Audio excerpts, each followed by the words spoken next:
Hello students, कैसे हैं आप लोग। आज हम that is the standard 11 chapter 17 okay और उसमें हम लोग ले रहे हैं पार्ट नंबर 1। चैप्टर 17 था बेटा breathing and exchange of gases. Breathing process हमें पता है that is our respiratory system के थ्रू ये प्रोसेस होती है। ठीक है, तो ब्रीथिंग यानी इनहेलेशन एंड एक्सहेलेशन। तो एक्सचेंज ऑफ गैसेस का मीनिंग है दैट इज ऑक्सीजन और दैट इज CO2 का एक्सचेंज होना, तो वो होता है breathing and exchange of gases. Okay, अब है सबसे पहले है हम लोग ये पढ़ते हैं कि जो ब्रीथिंग प्रोसेस बोला जाता है दैट इज ये क्या है। ब्रीथिंग का मीनिंग है that is exchange of oxygen from the atmosphere. जो क्या कर रहा है, एटमोस्फियर में क्या हो रहा है, जो CO2 प्रोड्यूस्ड हो रहा है। ठीक है, तो हम लोग क्या कर रहे हैं, ऑक्सीजन ले रहे हैं और CO2 हम एटमोस्फियर में रिलीज आउट कर रहे हैं, तो O2 एंड CO2। ओके, तो ये जो एक है ये ब्रीथिंग है और यही एक्टिविटी को, यही मैकेनिज्म को हम लोगों ने क्या बोल दिया है, दैट इज रेस्पिरेशन। ओके, अब यहाँ पे हम लोग बहुत सारे जो रेस्पिरेशन के बारे में हम पढ़ रहे थे उसी के डिफरेंट ऑर्गन्स पढ़ेंगे हम लोग कि कौन कौन से ऑर्गन्स होते हैं जो ये मैकेनिज्म फॉलो ऑन करते हैं। कौन सा mechanism, that is the breathing. तो ब्रीथिंग का मैकेनिज्म क्या है, दैट इज द रेस्पिरेशन है। तो हम लोग यहाँ पे जैसे कि लोअर इनवर्टिब्रेट्स होते हैं, हम लोगों ने चैप्टर 4 में पढ़ा था, लाइक स्पॉन्जेस था, ठीक है, सिलेंट्रेटा, फ्लेटवर्म्स, ये लोग सारे ऑक्सीजन का जो और CO2 का एक्सचेंज होता है with the help of that is the simple diffusion. ये डिफ्यूजन क्या होता है, जहां पे एक्सचेंज ऑफ गैसेस होता है उसको हम लोग बोलते हैं डिफ्यूजन प्रोसेस, जो पूरे बॉडी सरफेस में होता है। जनरली जैसे कि हम एग्जांपल लेते हैं अर्थवर्म है जो वहां पे ये क्या करता है, उसके ऊपर जो उसकी स्किन होती है, कैसी स्किन, दैट इज द बहुत ही सॉफ्ट मॉइस्टन, तो वो मॉइस्ट स्किन होती है, क्यूटिकल लेयर उसका जो बोला गया है। ओके, तो वो हेल्प करता है किसके लिए, ये डिफ्यूजन प्रोसेस करने के लिए। ठीक है, कुछ ऐसे इंसेक्ट्स भी होते हैं, उनमें क्या होते हैं, दैट इज ट्यूब्स जैसे होते हैं, छोटे छोटे ट्यूब्स होते हैं जो हेल्प करते हैं, जो उनके जो ट्यूब का पूरा नेटवर्क होता है उसको ट्रैकियल ट्यूब भी बोला जाता है, जो हेल्प करता है उनका एक्सचेंज ऑफ गैसेस करने के लिए, दैट इज द ट्रांसपोर्ट करने में हेल्प करता है। ठीक है, अब दूसरा क्या आता है, कुछ और भी ऑर्गन्स होते हैं लाइक एक्वेटिक वो होते हैं, जो एक्वेटिक एनिमल्स वगैरह होते हैं, आर्थ्रोपोड्स होते हैं, उन लोगों में भी क्या होते हैं, गिल्स होते हैं। ठीक है, फिर किसी किसी में क्या होता है, लंग्स होता है। ये सारे डिफरेंट रेस्पिरेटरी ऑर्गन्स प्रेजेंट होते हैं हर जगह पे।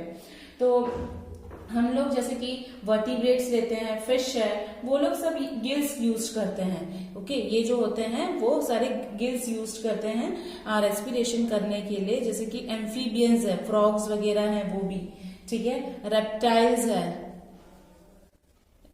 बर्ड्स, मैमल्स, ये भी क्या होते हैं, वो लोग सारे ये क्या करेंगे, reptiles, amphibians, birds and mammals, ये लोग हेल्प करते हैं। ये किसके थ्रू कर रहे हैं, ये लंग्स के थ्रू कर रहे हैं रेस्पिरेशन। ओके, क्लियर बेटा। तो यहाँ पे सारा सबका क्या हो जाता है, अलग अलग आता है। कुछ एम्फीबियंस ऐसे होते हैं जैसे कि वो लोग किससे कर रहे हैं, स्किन, लाइक फ्रॉग। ठीक है, उनमें क्या होता है, क्यूटेनियस, एक क्यूटिकल उनका स्टिकी स्किन होता है, उनमें एक स्किन होता है जो हेल्प करता है उनको एक्सचेंज करने के लिए। वैसे ही अब हम लोग पढ़ते हैं ह्यूमन के लिए। ठीक है, ह्यूमन के लिए आता है ह्यूमन रेस्पिरेटरी सिस्टम। तो बेटा ध्यान से समझना, यहाँ पे किस तरह से ये प्रेजेंट है। हमें पता है कि सबसे पहले कि एक बाहर की तरफ नोज में जो हमारा बाहर का ये एक्सटर्नल नॉस्ट्रल्स होते हैं, तो उसको हम बोलते हैं दैट इज नोज के जो नॉस्ट्रल्स होते हैं, ताकि उसको हम लोग बोलते हैं बाहर की तरफ जो दिखता है, दैट इज एक्सटर्नल नॉस्ट्रल, ठीक है, जो अपर लिप्स के ऊपर होता है।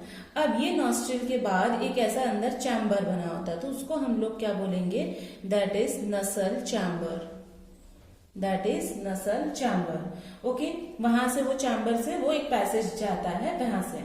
नाउ दिस नसल चैम्बर्स ओपन्स, वो खुलता कहाँ पे है, फेर्निंग्स में, ठीक है, वो खुलता है दैट इज फेर्निंग्स में।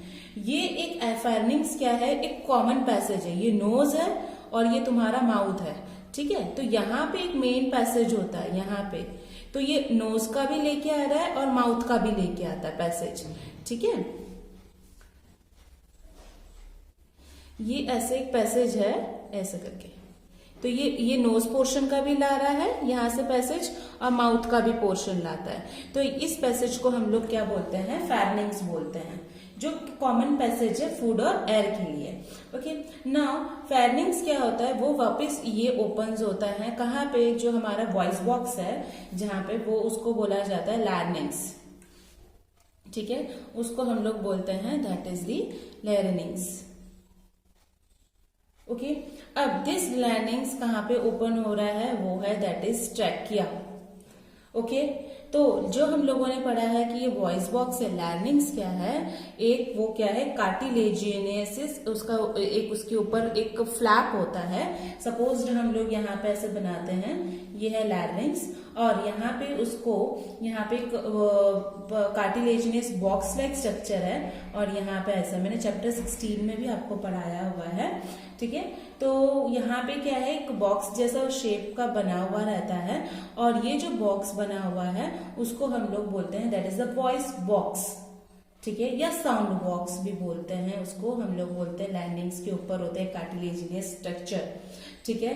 अब ये जो ग्लॉटिस होती है वो क्या हो जाती है, स्वेलो हो जाती है, ठीक है, तो वो इस कार्टिलेजिनियस को क्या करती है, कवर करती है, तो हम इसको क्या बोलते हैं, ग्लॉटिस भी बोलते हैं, और इसको क्या बोलेंगे, हम लोगों ने पढ़ा हुआ है दैट इज दी एपिग्लॉटिस, इसको हम बोलेंगे एपिग्लॉटिस, ठीक है, क्लियर बेटा। तो यहाँ पे हम लोगों ने ये सब डिफरेंट इसके पढ़े। अब हम थोड़ा ट्रैकिया के बारे में पढ़ते हैं, जो हम लोगों ने पढ़ा है, पहले भी 10th में भी पढ़ा हुआ था हमने। ये जो ट्रैकिया होता है, इस तरह से इसके ऊपर कार्टिलेजिनियस रिंग प्रेजेंट है, ठीक है, ऐसे हमने ये पढ़ा है। It is a straight tube जहां पे फूड की एंट्री नहीं होती है, ठीक है। अब यहाँ पे वो लैरिंग्स के थ्रू आता है और यहाँ पे फूड की एंट्री नहीं होती है। ओके, अब यहाँ पे क्या है, ये जो इसका ये कहाँ पे प्रेजेंट है, थोरैसिक कैविटी में प्रेजेंट है। ओके, यहाँ पे ये जो हमारा जो थोरैसिक वर्टिब्रे होता है, हम लोगों ने चैप्टर नंबर 20 में पढ़ा था, ये वर्टिबल कॉलम है, तो ये सर्वाइकल है, ये थोरैसिक आता है, तो यहाँ पे जो 5th नंबर का जो थोरैसिक वर्टिब्रे आता है, वहां पे ये ट्रैकिया हमें देखने को मिलता है। अब यहाँ पे ये क्या हो जाता है, ये ट्रैकिया डिवाइडेड हो जाता है इस तरह से, ठीक है, इस तरह से ये ऐसे डिवाइडेड हो जाता है। ओके, अब यहाँ पे हम ये जो डिवाइड हुआ है उसको हम लोग क्या बोला जाता है, जो विच डिवाइड्स एट अ 5th, उसको हम बोलेंगे right and left primary bronchi, इसको हम लोग बोलेंगे प्राइमरी ब्रोंकाई, ठीक है ना। दिस ब्रोंकाई वो हमेशा वो और रिपीटेड डिविजन्स में क्या हो जाएगा, ये इस तरह से एंड अप होगा, इस तरह से ये एंड अप हो रहा है। ओके, तो इसको हम लोग बोलेंगे कि ये हो गया सेकेंडरी ब्रोंकाई, ध्यान से समझना बेटा, ये हो गया सेकेंडरी ब्रोंकाई। अब इसके भी पार्टीशन आगे जाके होंगे, तो इसको हम लोग क्या बोलेंगे, टर्शियरी ब्रोंकाई, ठीक है, क्लियर। अब ये क्या आ गया हमारा, यहाँ पे ऐसा हमारा लंग्स आ गया, ठीक है। अब ये यहाँ पे इसकी एंड अप विथ ऐसे ग्रेप्स लाइक ऑर्गन होता है यहाँ पे, और ये ऑर्गन को हम लोगों ने बोल दिया है एल्वियोलाई। ओके, क्लियर बेटा। देखो, primary bronchi, secondary bronchi, tertiary bronchi, ठीक है। और ये जो टर्शियरी ब्रोंकाई को हम ऐसा भी बोल सकते हैं कि ब्रोंकियोल्स है, ब्रोंकियोल्स। ओके ना, प्राइमरी सेकेंडरी ये सारे सब इनिशियल ब्रोंकियोल्स होते हैं, और वो इसके ऊपर भी क्या होते हैं, छोटे छोटे ऐसे कार्टिलेजिनस रिंग्स लगे हुए रहते हैं, प्रेजेंट होते हैं। अब ये जो सारे ब्रोंक्यूल्स होते हैं वो बहुत ही इरेगुलर और bag like structure, vascular bag like structure बना रहे हैं, उसको हम लोगों ने बोला है एल्वियोली। ठीक है, एल्वियोली याद रखिएगा, जो ब्रोंक्यूल्स के बाद में आता है ये ऑर्गन। अब ये जो ब्रोंकाई है, ब्रोंक्यूल्स है, एल्वियोली है, ये पूरा मिला के क्या बना रहे हैं, एक लंग्स बना रहे हैं। ठीक है, जिसके ये लंग्स के अंदर है, हमें पता है कि 2 लंग्स है, और ये जो लंग्स होते हैं यहाँ पे, ये जो लंग्स है वो एक ऐसे डबल लेयर से क्या है, क्लोज्ड है, डबल लेयर से क्लोज्ड है, और ये जो लेयर है उस लेयर को बोला गया है प्ल्यूरा, याद रखिएगा, उसको बोला गया है प्ल्यूरा, जिसके अंदर ऐसे डबल लेयर के अंदर यहाँ पे ऐसे लिक्विड भरी हुई है, और ये लिक्विड को बोला गया है दैट इज प्ल्यूरल फ्लूइड। ठीक है, जो क्या करता है लंग के सरफेस से, मतलब it reduces the friction on the lung surface. जो बाहर का प्लूरल मेम्ब्रेन है और ये प्लूरल मेम्ब्रेन है और ये लंग का सरफेस है, इन दोनों में फ्रिक्शन ना लगे, इसलिए इसके बीच में कौन है, प्लूरल फ्लूइड प्रेजेंट है। ठीक है, तो यहाँ पे हम लोगों ने ये पूरा इसका जो रेस्पिरेटरी ऑर्गन के बारे में विथ नेम्स हम लोगों ने पढ़े हैं। ठीक है, अब आता है कि जो हमारा एक्सटर्नल नॉस्ट्रिल से लेके ब्रोंक्यूल्स तक, जो एल्वियोली तक हम लोगों ने पढ़ा है, वो कहाँ क्या हेल्प करता है, एक्सचेंज ऑफ गैसियस, पूरा एक रेस्पिरेटरी सिस्टम बनाता है। नॉस्ट्रिल से फिर फेरिंग्स आया, लैरिंग्स आया, ट्रैकिया आया, ब्रोंकाई आया, ब्रोंक्यूल्स आया ना, एल्वियोली, ये पूरा रेस्पिरेटरी सिस्टम बताता है, जिसमें हेल्प करता है कि वो क्या कर रहा है, ट्रांसपोर्ट ऑफ ऑक्सीजन जो एटमोस्फेयर से लेना और फिर CO2 रिलीज करना, ये इसका सबका काम है। ठीक है, अब लंग्स कहाँ पे है, जनरली हम लोगों ने बोला है वो कहाँ पे है, देखो थोरैसिक, और हमारा जो पूरा बॉडी है ना बेटा, ये हमारा ये पूरा बॉडी है। ठीक है, अब वो 3 मेजर पोर्शन में डिवाइडेड है, एक आता है हेड, एक आता है थोरैक्स, और दूसरा आता है दैट इज द एब्डोमेन। अब कैसे पता चलेगा कि ये है डिवाइडेड, हमें पता है कि यहाँ पे ऐसे लंग्स है, ठीक है, और ये क्या है, डायफ्राम। ठीक है, डायफ्राम के ऊपर वाला पोर्शन है ना, थोरैक्स है बेटा, और डायफ्राम के नीचे वाला पोर्शन आता है that is the abdomen. Got it. तो हमें यही है कि जो लंग्स है वो कहाँ पे प्रेजेंट है बेटा, वो थोरैसिक जो लंग्स है वो कहाँ पे प्रेजेंट है, थोरैसिक चैम्बर में प्रेजेंट है, तो हम उसके लिए वर्ड यूज करते हैं that is the thoracic chamber. ठीक है, जहां पे वो एक एयरटाइट चैम्बर है। अब थोरैसिक चैम्बर हम डॉर्सली यानी कि जहां पे सनलाइट गिरती है, ओके, पीछे की जहां पे ऊपर, जहां पे हम लोगों को बोलते हैं, जैसे हमारा बैकबोन डॉर्सल है और आगे वाला साइड क्या है, वेंट्रल है, तो डॉर्सल में कौन होगा, वर्टिब्रल कॉलम होगा, रीढ़ की हड्डी होगी। ठीक है, और वेंट्रल क्या होगा, स्टर्नम होगा, तो वो उसकी स्टर्नम के आजू बाजू कौन होता है, चैप्टर नंबर 20 ये स्टर्नम था, और इसके आजू बाजू कौन होता है, रिब्स। रिब्स क्या करता है, किसको प्रोटेक्ट करता है, हमारे लंग्स को प्रोटेक्ट करता है। ठीक है, तो रिब्स क्या होते हैं, वो हमारे लंग्स को प्रोटेक्ट करते हैं। ओके, अब यहाँ पे हम लोगों ने को ये पता है कि एक सेटअप है, लंग्स का सेटअप है थोरैक्स रीजन में, जहाँ पे बहुत ही ज्यादा वॉल्यूम बढ़ा रहता है कि वो वहां पे गैसियस एक्सचेंज हो सके, इसलिए वॉल्यूम लंग्स का सबसे ज्यादा बड़ा है। तो हम लोग ये थोड़ा सा उसको देख लेते हैं कि रेस्पिरेशन के लिए कौन कौन से प्रोसेस हमें जरूरत है।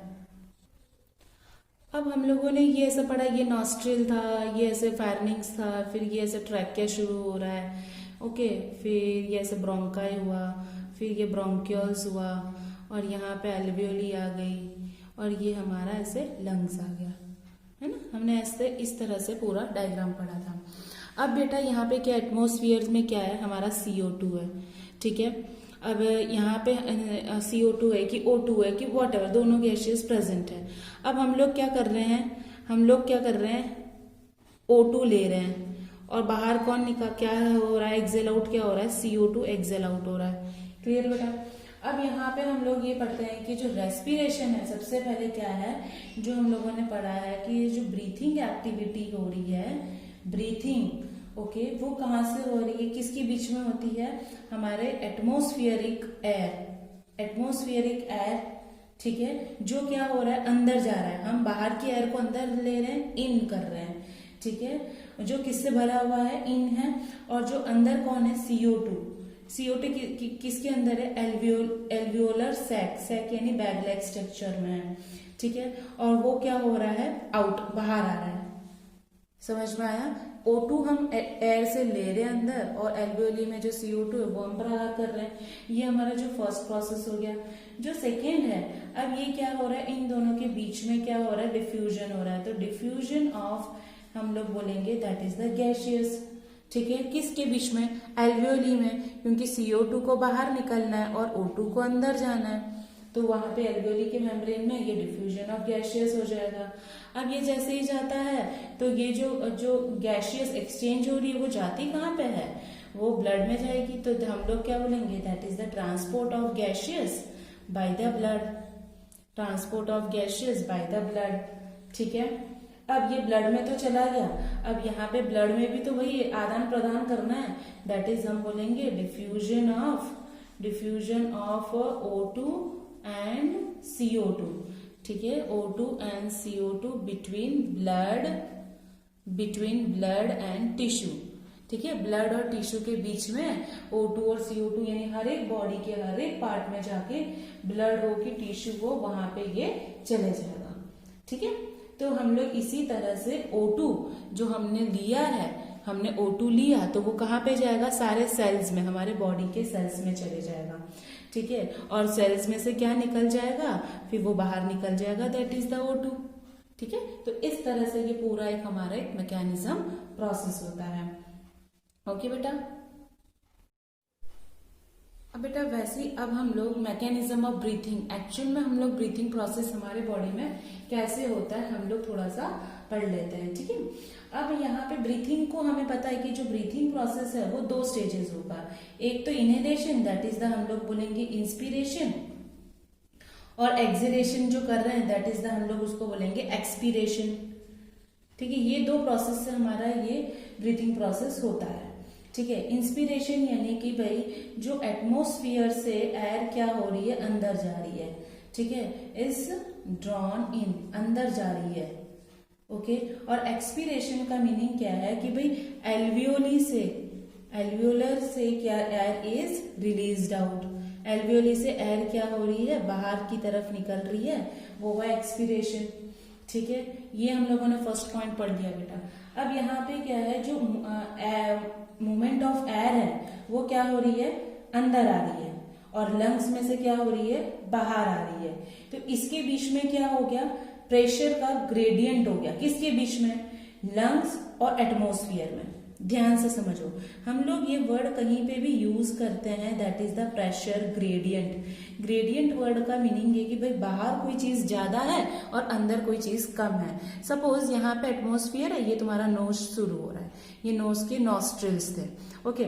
यहाँ पे सपोज हम लोग ने क्या लिया, ऑक्सीजन लेते हैं, 10 मॉलिक्यूल्स ऑफ ऑक्सीजन है, सपोज बेटा, ठीक है। और यहाँ हमारे बॉडी के अंदर क्या है कि 6 मॉलिक्यूल ऑफ ऑक्सीजन, हमने 10 में से 6 ही मॉलिक्यूल्स लिया, तो इन दोनों के बीच में प्रेशर ग्रेडियंट हुआ। क्योंकि ये क्या होता है, प्रेशर ग्रेडियंट तभी होता है जब एक के अंदर मतलब दोनों मीडियम में से कहीं एक में ज्यादा एक में कम हो, तो यहाँ पे प्रेशर ग्रेडियंट हुआ। तो ये क्या हो गया, हम लोग ने ये वर्ड किसकी यूज क्यों किया है कि भाई जो एयर है हम लोग ले रहे हैं, ठीक है, कहाँ पे, लंग्स में डाल रहे हैं, ये लंग्स में जा रहा है, तो लंग्स और एटमॉस्फेयर के बीच में एक प्रेशर ग्रेडियंट होना शुरू हो गया। तो सेकेंड पॉइंट हमारा प्रेशर ग्रेडियंट का था, ठीक है। अब जो हम लोग इंस्पिरेशन कर रहे हैं, इंस्पिरेशन यानी हम लोगों ने इनहेलेशन करा, ऑक्सीजन को लिया, ठीक है।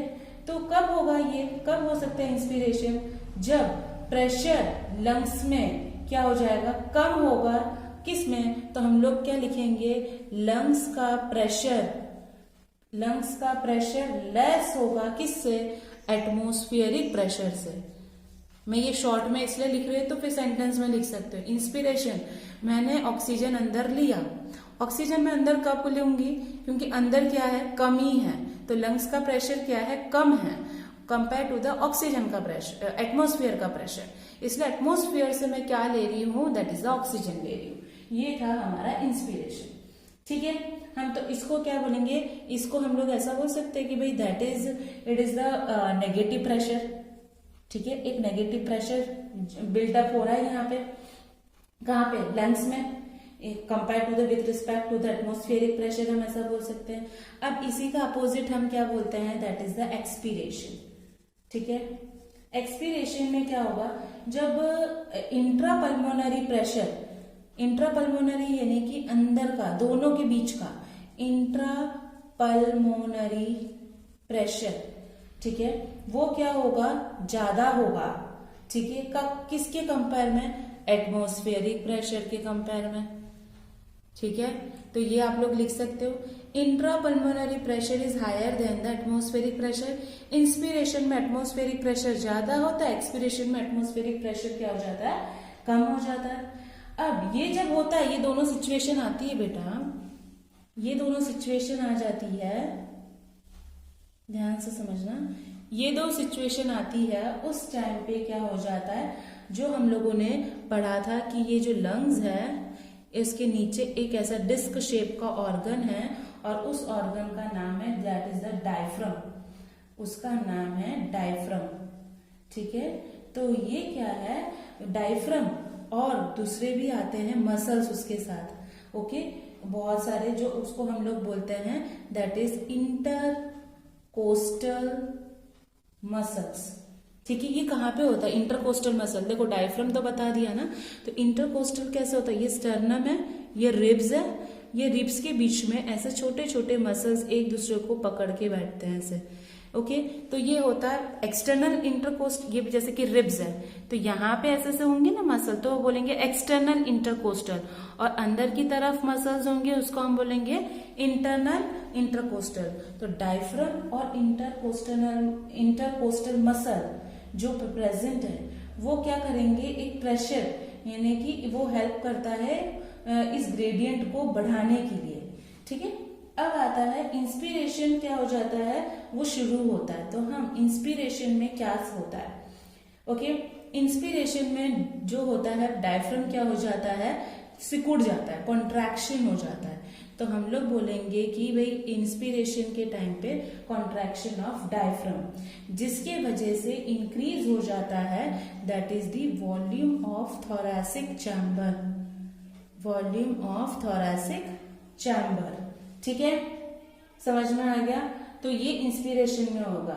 और जैसे ही ये कॉन्ट्रैक्शन होता है इंटरकोस्टल मसल का, उसके वजह से रिब्स क्या हो जाती है, रिब्स अपवर्ड हो जाती है, अप हो जाती है।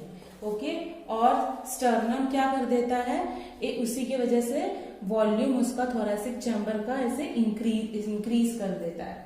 ठीक है, समझ में आया बेटा। तो ओवरऑल हम लोग ये बोल सकते हैं कि थोरैसिक वॉल्यूम क्या हो जाती है, सिमिलर इंक्रीज हो जाती है पल्मोनरी वॉल्यूम से। ओके, अब जैसे ही पल्मोनरी वॉल्यूम इंक्रीज होती है, तो पल्मोनरी प्रेशर क्या हो जाता है, डिक्रीज हो जाता है। ठीक है, to less than the atmospheric pressure. अब ये सब कुछ होता है, तब हमें ये नेक्स्ट पॉइंट ऐसा लिखना है, व्हेन इंक्रीज इन दी, ये शॉर्ट फॉर्म में सब लिख रही हूँ, वो भी लिखना बेटा सब लोग। जैसे ही हम लोग बोलते हैं increase in the pulmonary volume, जैसे ही बढ़ता है तो उसी टाइम पे डिक्रीज हो जाता है, डिक्रीज क्या हो जाता है, that is intra pulmonary pressure. ठीक है, ये प्रेशर क्या हो जाता है, कम हो जाता है, डिक्रीज। ठीक है, कब, किसके कंपेयर में, एटमॉस्फेरिक प्रेशर के कंपेयर में, एटमॉस्फेरिक प्रेशर के कंपेयर में ये क्या हो जाता है, डिक्रीज हो जाता है। ठीक है, इसी ड्यूरेशन में हम लोगों ने बोला है, ये क्या है, दैट इज द इंस्पिरेशन। जब ये लंग्स में हम लोग क्या कर रहे हैं, जब वो बाहर से अंदर की तरफ आता है, ये था सिर्फ इंस्पिरेशन। अब दैट इज द एक्सपीरेशन में क्या होता है, हम लोग अब पढ़ते हैं, दैट इज एक्सपीरेशन। एक्सपीरेशन में क्या हो जाता है बेटा, एक्सपीरेशन के टाइम पे डायफ्राम होता है, वो क्या हो जाएगा, रिलैक्स, वापस वो नीचे मुड़ जाएगा और अपने में आ जाएगा। ठीक है, तो डायफ्राम एंड इंटरकोस्टल मसल वो रिलैक्स हो जाएंगे, वो लोग अपने नॉर्मल पोजीशन में आ जाएंगे।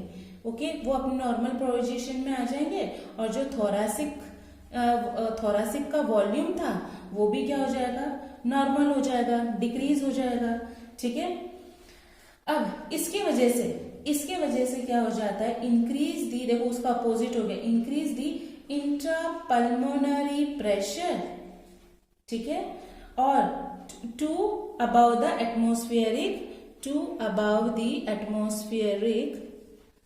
Atmospheric pressure. ठीक है, उसके वजह से वो क्या कॉज करता है, एक्सपल्शन, बाहर निकालना, इट कॉजिंग दी एक्सपल्शन, बाहर निकाल देता है एयर, किस में से, लंग्स में से, फ्रॉम दी लंग्स क्या निकलेगा, CO2, उसको हम लोग बोलते हैं एक्सपीरेशन। ठीक है, हमें इतना पता है कि जो ह्यूमन, नॉर्मल हेल्दी ह्यूमन होता है वो 12 to 16 टाइम्स ब्रीथ करता है 1 मिनट के अंदर। ठीक है, और हम लोग ये जो भी एयर कितनी आए, कितनी ब्रीथिंग मूवमेंट हो रही है, ब्रीथिंग मूवमेंट को मापने के लिए हम एक इंस्ट्रूमेंट यूज करते हैं, उसको हम लोग बोलते हैं स्पीरोमीटर।